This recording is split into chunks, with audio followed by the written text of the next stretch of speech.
땀은 덥거나 운동할 때 피부에서 분비되는 액체입니다. 눈물은 슬픔, 기쁨, 감격 등 감정이나 또는 아픔 때문에 눈에서 나오는 투명한 액체입니다. 피는 사람의 몸 안을 도는 붉은 액체입니다. 이 세 가지는 사람의 몸에서 아주 중요한 역할을 하고 있습니다. 이 세 가지는 액체이기 때문에 흐른다, 흘린다라는 표현을 씁니다. 이 세 가지는 실은 상징성을 가지고 있습니다. 이 세 가지가 자신을 위해서 흘릴 때는 이런 상징성을 가지고 있습니다. 땀, 수고, 눈물, 절박함, 피는 각고의 노력이죠. 자신을 위해서 땀과 눈물과 피를 흘린 인생을 우리가 최선을 다한 인생이라고 하고, 또 부끄럽지 않은 인생이라고 말하기도 합니다. 무엇인가를 이룬 인생은 반드시 땀과 눈물과 피로 만든 그런 인생임을 우리가 알 수 있습니다. 이 세 가지를 타인을 위하여 흘릴 때는 이 상징적인 의미가 조금 달라집니다. 땀은 같이 수고입니다. 눈물은 긍휼입니다.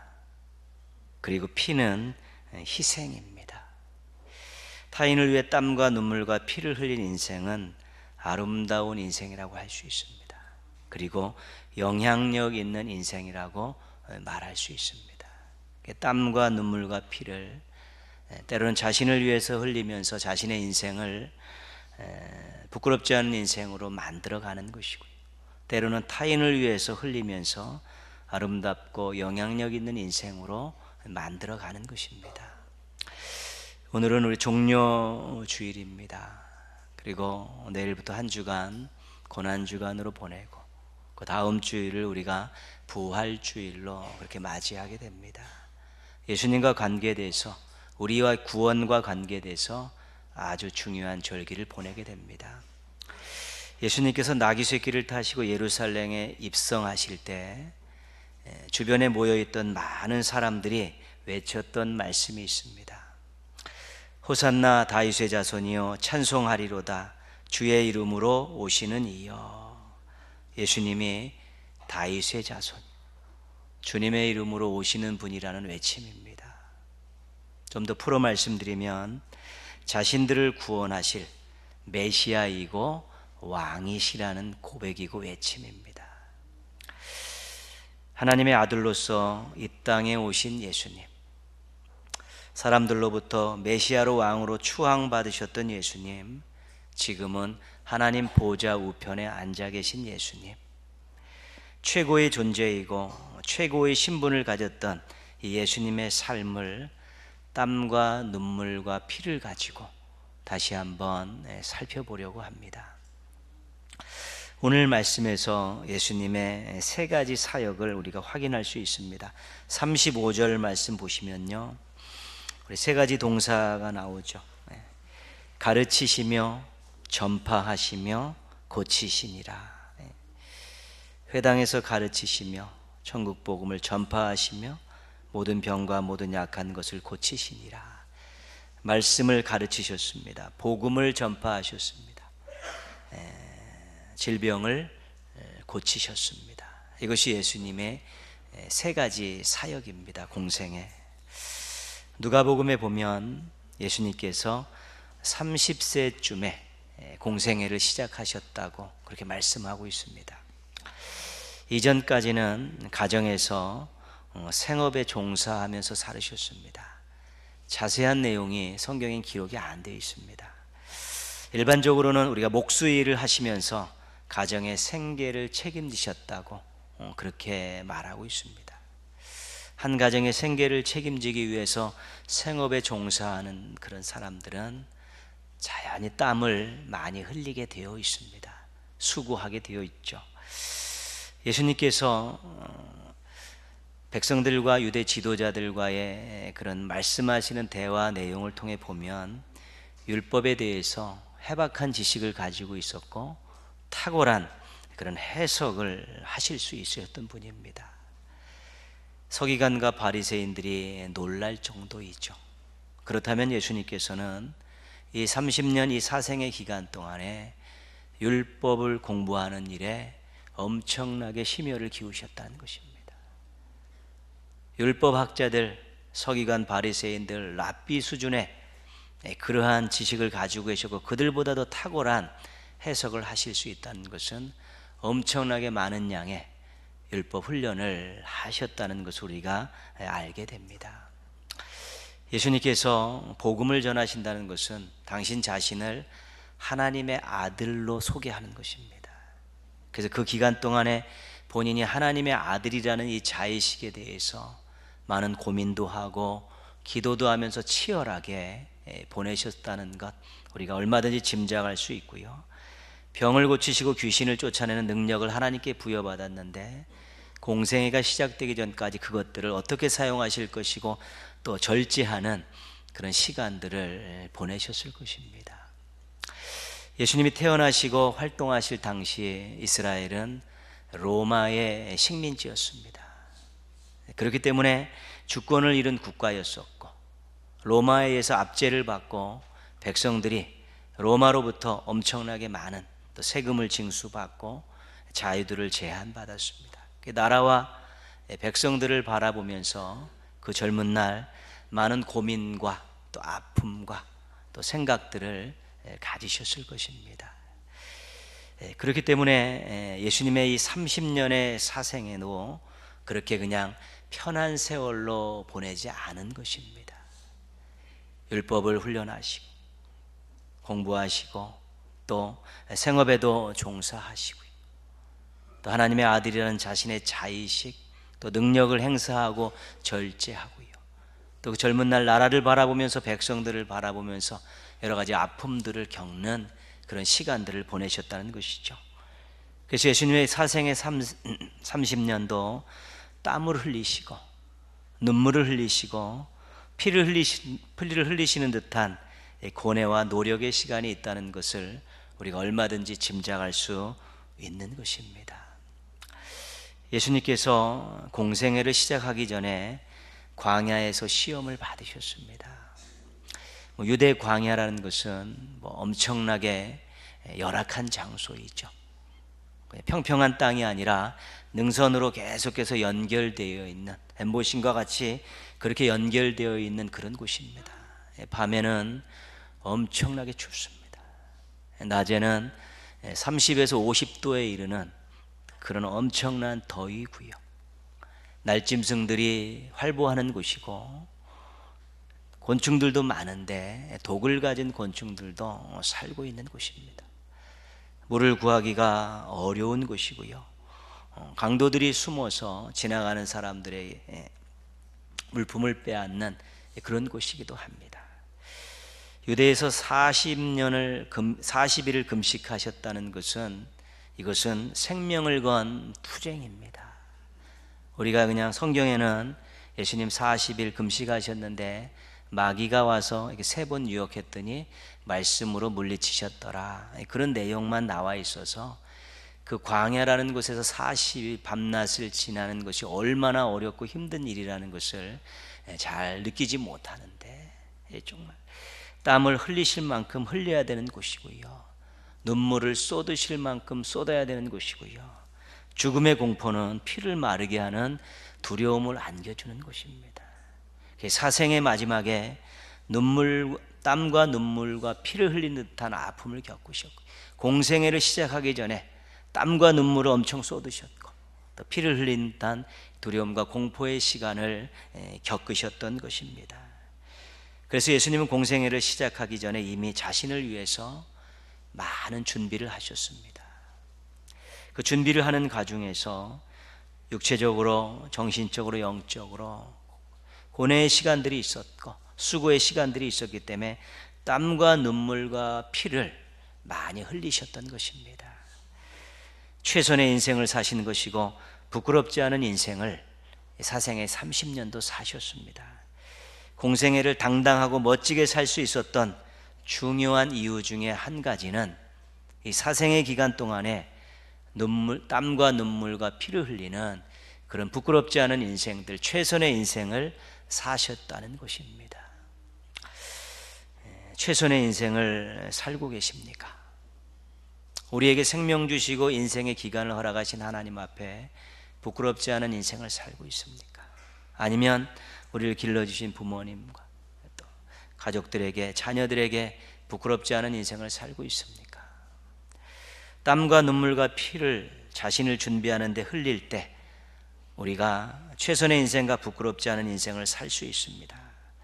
앞으로 남은 인생을 당당하고 멋지게 살 수 있는 것입니다. 하루만 살고 말 것 같은 인생의 모습들, 즐거우면 그만이라는 인생의 태도들, 어떻게 되겠지라는 그런 인생의 그런 모습들, 이런 것 가지고는 당당한 미래를 맞이할 수 없습니다. 하나님 앞에 부끄럽지 않은 모습으로 살아가기가 어렵습니다.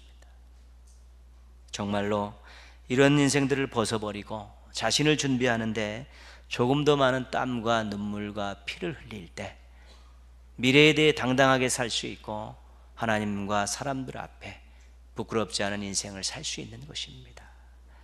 거저 먹으려고 공짜 좋아하고 대충대충 살면서 무언가 얻으려는 그런 허망된 생각을 가진 인생 가지고는 최선의 인생을 살 수 없고 또 부끄러운 인생을 살아갈 수밖에 없는데, 우리 예수님이 30년 이 사생의 기간 동안에 땀과 눈물과 피를 흘리시는 그 노력하는 삶을 통해 공생애를 멋지게 사셨듯이 우리들 지금의 삶을 돌아보면서 조금이라도 땀과 눈물과 피를 흘리려는, 자신을 위해서 그런 것들을 투자하는 시간들을 많이 가질 때 앞으로 남은 인생을 더 멋지고 아름답게 살 수 있고 하나님 기뻐하시는 인생들을 맞이할 수 있게 될 것입니다. 오늘까지도 땀과 눈물과 피를 흘리시며 살아오셨는데 조금 더 그런 흘림에 애를 쓰셔서 자신을 잘 준비하시고 자신을 잘 훈련하셔서 어느 인생을 살든지 어느 곳에 살든지 어느 시대를 살든지 정말 멋지고 아름답고 부끄럽지 않은 인생 사는 성도들 되기를 주님의 이름으로 부탁드리겠습니다. 35절 말씀 보시면요, 예수께서 모든 도시와 마을에 두루 다니사, 예수님의 공생의 사역을 설명하는 아주 중요한 표현입니다. 예수님의 행적을 가장 잘 보여주는 복음서는 마가복음서입니다. 마가복음서는 예수님의 행적을 중심으로 기록이 되어 있기 때문에 예수님이 어떻게 이동하셨고 어떤 일을 하셨는가에 대해서 자세히 기록이 되어 있습니다. 마태복음이나 요한복음은 말씀이 많이 기록이 되어 있죠. 그런데 마가복음은 행동이 많이 기록이 되어 있습니다. 그래서 마가복음에 소개된 예수님은 이동하시는 예수님, 부지런히 활동하시는 예수님, 그렇게 소개가 되어 있습니다. 예수님께서 갈릴리 가버나움에다가 이제는 사령부를 두셨죠. 본거지를 두시고 거기서 활동을 하십니다.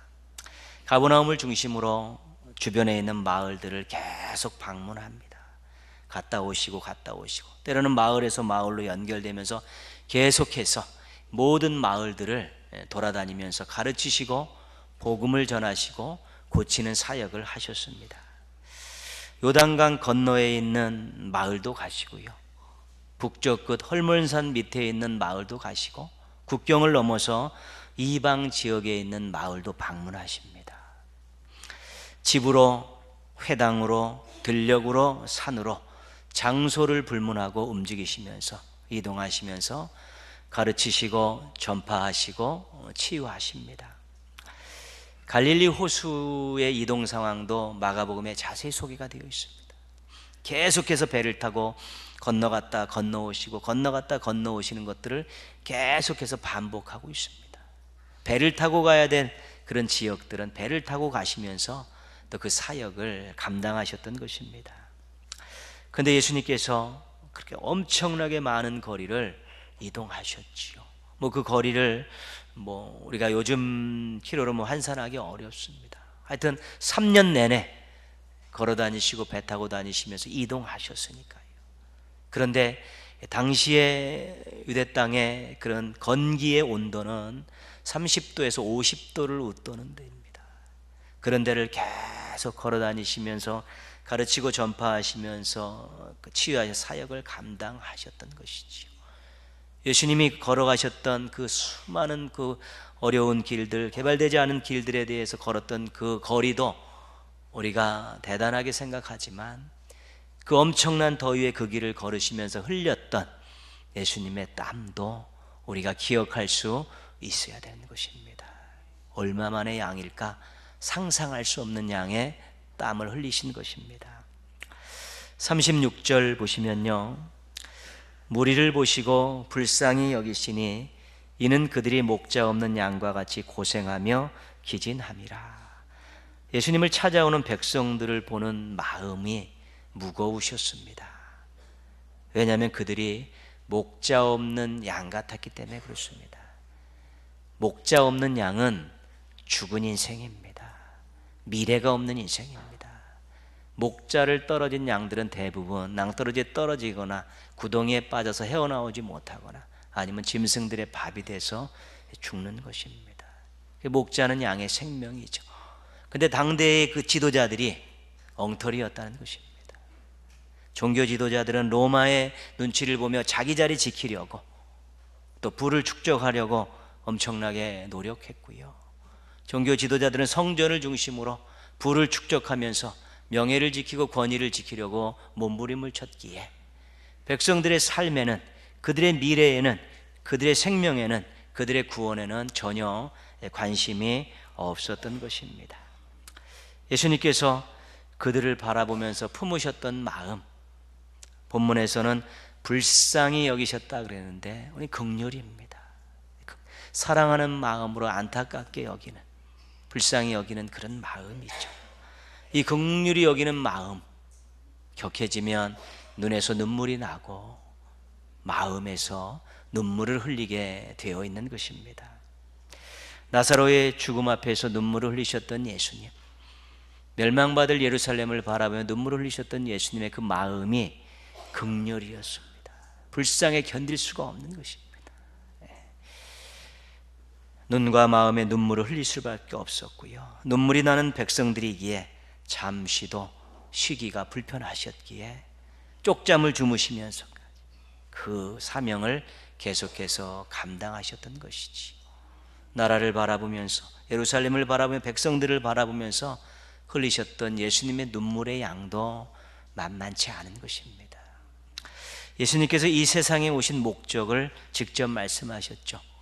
마태복음 20장 28절, 마가복음 10장 45절 같은 내용입니다. 인자가 온 것은 섬김을 받으려 함이 아니라 도리어 섬기려 하고 자기 목숨을 많은 사람의 대속물로 주려 함이니라. 섬김은 사랑과 수고와 희생이 있어야 가능합니다. 땀과 눈물과 피가 있어야 되는 것입니다. 대속물은 다른 사람의 죄를 속하기 위해서 대신 죽은 제물입니다. 예수님께서 십자가 제단에 대속물로 올라가셨습니다. 피를 흘려 죽으셨습니다. 목자 없는 양 같아 곧 죽을 것 같은 인생들을 위해서 값진 피를 흘리신 것입니다. 속죄양이 되어서 보혈을 흘리셨습니다. 죄인들을 구원하시기 위해 아낌없이 흘리신 것입니다. 예수님께서는 공생의 기간에 다른 사람을 위해서 땀과 눈물과 피를 흘리셨습니다. 많이 흘리셨습니다. 계속해서 흘리셨고 남김없이 아낌없이 흘리셨습니다. 예수님께서 흘리신 땀과 눈물과 피의 가장 큰 수혜자 중에 한 사람이 바로 우리 자신입니다. 예수님이 공생의 기간에 흘렸던 땀과 눈물과 피 때문에 우리가 복음을 받고 구원을 받고 하나님의 자녀가 된 것입니다. 그래서 우리가 예수님이 흘리셨던 그 땀과 눈물과 피를 생각할 때마다 이전보다 예수님을 더 사랑하는 마음을 가져야 되는 것입니다. 그저 그런 분이 아니라 정말 뜨겁게 사랑해, 정말 늘 날이 갈수록 더 사랑하며 살아도 못 미치는 그런 분이라는 고백을 가지고 우리가 그분을 사랑할 수 있을 때 우리가 그분이 흘리신 땀과 눈물과 피를 헛되이 하지 않는 그런 행복하고 멋지고 아름다운 인생들이 되어질 수 있게 되는 것입니다. 예수님께서 흘리신 땀과 눈물과 피에 그 혜택을 입은 그 은혜를 늘 기억하시면서 예수님을 뜨겁게 사랑하시고 마음껏 자랑하며 사시기를 주님의 이름으로 부탁드리겠습니다. 예수님께서 제자들에게 말씀하셨습니다. 37절 38절입니다. 이에 제자들에게 이르시되, 같이 읽겠습니다. 추수할 것은 많되 일꾼이 적으니 그러므로 추수하는 주인에게 청하여 추수할 일꾼들을 보내주소서 하라. 추수는 결실을 거두는 것이죠. 복음을 전해서 구원받게 하는 것입니다. 추수할 것이 많다는 것은 아직도 구원받아야 될 백성들이 많다는 것이고요. 추수할 일꾼들을 보내달라고 기도하라는 것은 추수한 일꾼들은 부족하다는 것입니다. 예수님께서 가르치시고 복음을 전하시고 고치시면서 영혼들을 구원하려고 노력하셨는데 그 모든 사명을 제자들에게 위임하셨습니다.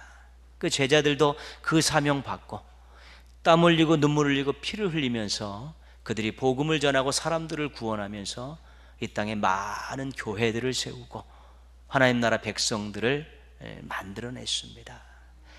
이제는 그 사명이 우리들에게, 교회와 우리들에게 위임이 됐습니다. 우리들도 그래서 땀과 눈물과 피를 흘리면서 참으로 씨를 뿌리고 또 그들의 영혼들을 하나님 앞으로 인도하는 이 추수하는 사명들을 잘 감당해야 되는 것입니다. 예수님께서 던지셨던 뿌리셨던 그 복음, 또한 제자들이 뿌렸던 복음, 또 오늘날 교회와 성도들이 뿌리는 그 복음에 의해서 죽어가는 영혼들이 살아나는 놀라운 그 추수의 역사가 앞으로 계속 돼야 된다는 것입니다. 그런 의미에서 예수님께서 원조 추수꾼이시고요, 제자들에게 추수꾼의 사명을 주셨고 오늘 우리들에게도 추수꾼의 사명을 주신 것입니다. 기성교회에 추수꾼들을 파송하는 집단이 있습니다. 이미 믿은 성도들을 자신들의 집단으로 빼어가려고 침투하는 것이죠. 근데 원래 추수꾼들은 믿지 않는 사람들을 대상으로 복음을 전하고 그들을 인도하는 것입니다. 그리고 예수님과 같이 예수님의 뒤를 잇는 추수꾼들은 다른 사람을 위해서 땀과 눈물과 피를 흘릴 수 있어야 되는 사람들입니다. 그런데 다 믿어서 이미 구원받고 하나님 영광을 위해서 일하는 사람들에게 와서 추수를 한다고 오는 것입니다.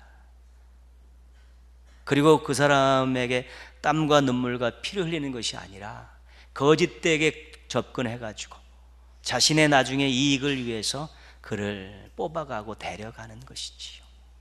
그런 의미에서 그들이 정말 다른 사람을 위해 땀과 눈물과 피를 흘리지 않는다는 의미에서 이용해 먹는다는, 거짓으로 가장한다는 의미에서 그것들은 가짜 추수꾼들입니다. 이 추수꾼이라는 이 귀한 단어, 이 사명의 단어를 우리가 가짜들에게 빼앗긴 것입니다. 실은 예수님께서 추수할 것은 많되 일꾼이 적다라는 그 안타까운 마음을 가지고 추수의 사명을 감당하시다가 제자들에게 넘겨주셨고 제자들이 오늘 우리들에게 넘겨준 이 추수꾼의 사명을 잘 감당하지 못하니까 거짓된 자들이 가져가서 자신들이 진리의 일량 그렇게 사용하고 자신이 뭐 대단한 것이나 된 것처럼, 뭐 추수꾼이 대단한 거나 된 것처럼 그렇게 활보하고 다니게 만들어 놓은 것입니다. 이제 우리는 진정한 추수꾼들이 되어야 되는 것입니다. 정말로 다른 사람을 위해서 땀과 눈물과 피를 흘리면서 복음을 전하고 섬기고 말로서 삶으로서 그들을 하나님 품으로 인도하는 이 추수꾼의 사명을 잘 감당할 수 있어야 되는 것입니다. 자신을 위해서 땀과 눈물과 피를 흘리면서 자신을 정말 아름답고 멋진 인생으로 가꾸어감과 더불어서 믿지 않는 많은 주변의 사람들을 위해 땀과 눈물과 피를 흘리면서 그들을 하나님 앞에 아름다운 제물로 올려드릴 수 있고 그들을 하나님의 백성으로 인도하는 이 추수꾼의 사명을 감당할 수 있을 때, 그것이 우리가 예수님을 기쁘시게 되는 일이고 예수님을 잘 믿는 것이고 예수님을 따라가는 인생이라고 이야기할 수 있는 것입니다. 예수님의 부지런함을 따라가야 합니다. 복음의 대상자, 섬김의 대상자, 사랑의 대상자를 부지런히 찾고 교제하고 섬기자는 것입니다. 우리의 땀이 다른 사람에게 힘이 된다면 얼마나 좋은 일입니까? 예수님의 긍휼히 여기는 마음을 품어야 합니다. 영국의 간호사 나이팅게일이 크림 전쟁 때 간호대를 이끌고 야전병원을 운영했습니다. 많은 부상병들을 고치는 그런 일들을 했죠. 그래서 영국 국왕이 나이팅게일에게 여자로서 최초로 훈장을 수여했는데 그 훈장에 이런 명언이 새겨져 있다고 합니다. 긍휼을 베푸는 것은 한 가지만이 아닙니다. 돈보다 말로 할 수 있습니다. 돈과 말로 할 수 없을 때는 눈물로 할 수 있습니다. 우리가 긍휼히 여기는 마음 때문에 누구를 위해서 눈물을 흘린다면 그것은 대단한 것입니다. 그의 아픔을 동감한다는 것이고 그가 좋은 인생을 살길 원하는 마음이 있다는 것입니다. 긍휼의 마음을 가지고 누군가를 위해서 눈물을 흘릴 수 있고 특별히 우리가 신앙인들이기 때문에 눈물을 흘려가면서 그의 영혼을 위해 삶을 위해 미래를 위해 기도할 수 있다면 우린 정말 예수님의 긍휼의 마음을 갖고 예수님처럼 눈물을 흘리면서 사람들을 대할 수 있게 되는 것이죠. 우리의 눈물이 다른 사람들에게 도움이 된다면 얼마나 귀한 일입니까? 예수님의 희생하는 삶을 본받아야 합니다. 조금의 희생으로 사람들에게 소망을 주자는 것입니다. 우리들의 조금 흘린 피가 다른 사람에게 복이 된다면 얼마나 감사한 일입니까? 종료주의를 보내며 고난주간을 맞이하며 부활주의를 또 준비하면서요, 예수님을 생각하실 때 하나님 쓰시기 좋은 자신을 만들기 위해서 땀과 눈물과 피를 흘리셨던 사생의 30년을 기억하시고요,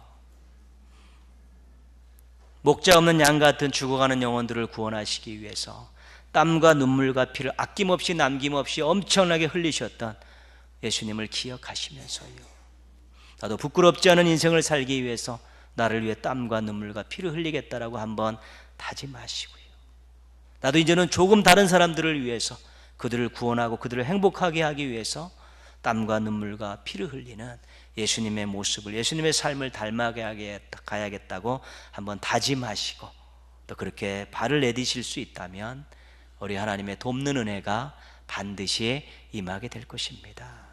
그런 인생들을 꿈꾸시면서 흘리는 인생을, 자신을 위해서 다른 사람을 위해서 땀과 눈물과 피를 흘리는 인생을 꿈꾸시면서 이번 고난주간에 또 새벽도 깨우시고 여러분 나름대로 절제 생활도 하시고요, 또 하나님 앞에 아름다운 사랑의 그런 베푸는 그런 삶도 사시면서 여러분을 잘 준비하셔서 앞으로 흘리는 인생을 통해서 좋은 미래 맞이하시고 흘리는 인생을 가지고 많은 사람들을 행복하게 하는 멋진 신앙인들 되시기를 주님의 이름으로 축원합니다.